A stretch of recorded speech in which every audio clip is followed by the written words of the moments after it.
space and science.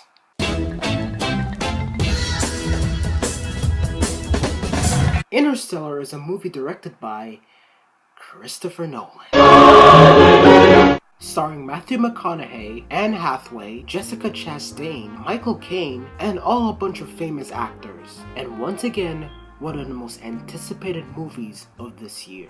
Ladies and gentlemen, for so long we have been looking forward for this movie. It took me exactly a year to wait, and then finally, here it is. After seeing the trailer and questioning ourselves, because the trailers do not show everything, and I think that's for the best. So not long ago, I got to see this film in IMAX 70mm. The theater was 99% full, and the people were so excited. And now I'm here to tell you the news.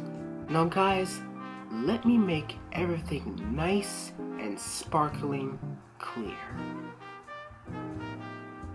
Go ahead, watch this movie.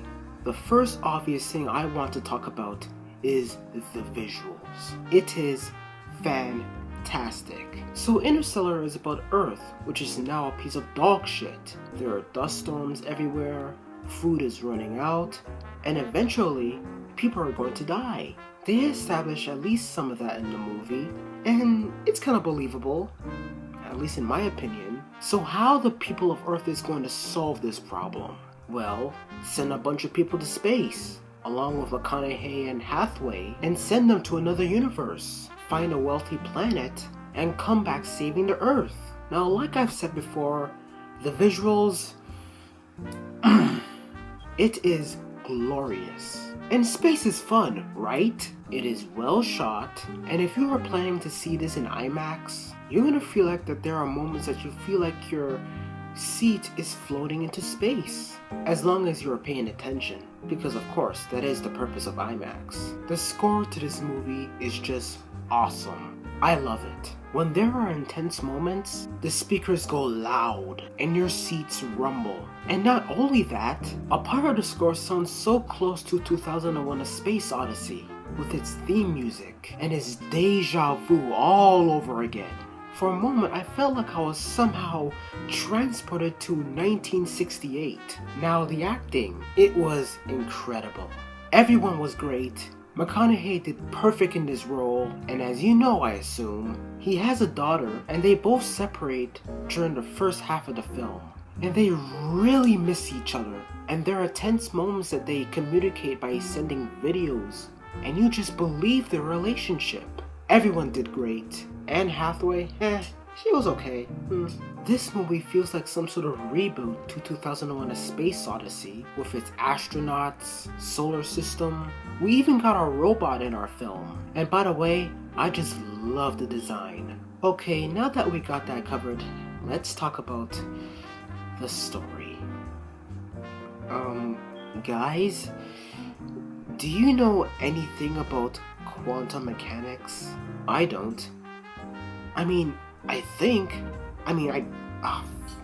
Okay, here is the problem the movie has. First of all, I like the ideas the film has. It is fantastic. But I think these ideas can hurt the movie as well. What I'm trying to say is that sometimes the movie stops focusing on the story and gets you into this quantum physics thing a little too much. There are equations everywhere, there are expositions riddled all over the film, and then you are in this ball of confusion.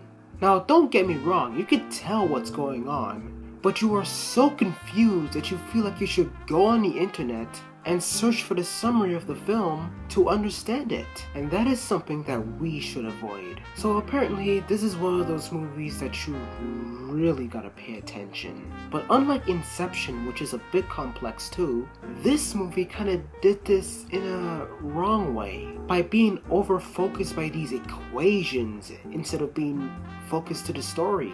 A couple of times you're gonna feel like this. Yeah.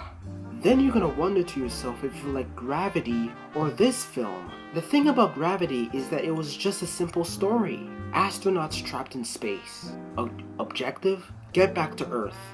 That's it. In Interstellar, the space is there, but sometimes it can be convoluted, and it feels like you should go back to understand this stuff.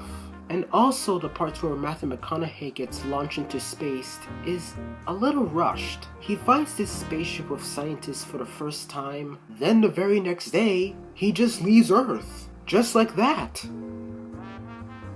But what do you know? This movie is almost 3 hours long, so they got to do something about that shit. In conclusion, Interstellar is a great film. Sadly, it's not a perfect film. There are some flaws, but it's very watchable. The characters are great. The score by one of my favorite composers, Hans Zimmer, was awesome. The space scenes, over the chart, bro. But the script is sometimes annoying, and at times you're just gonna be all over the place. Have fun with this film this weekend, and if you like it, buy it on Blu-ray when it comes to DVD. And yes, this is the type of film that is worth an IMAX ticket. Interstellar gets 8 wormholes out of 10. So there you go, that is my opinions of Interstellar. Thank you for watching. More reviews on the way.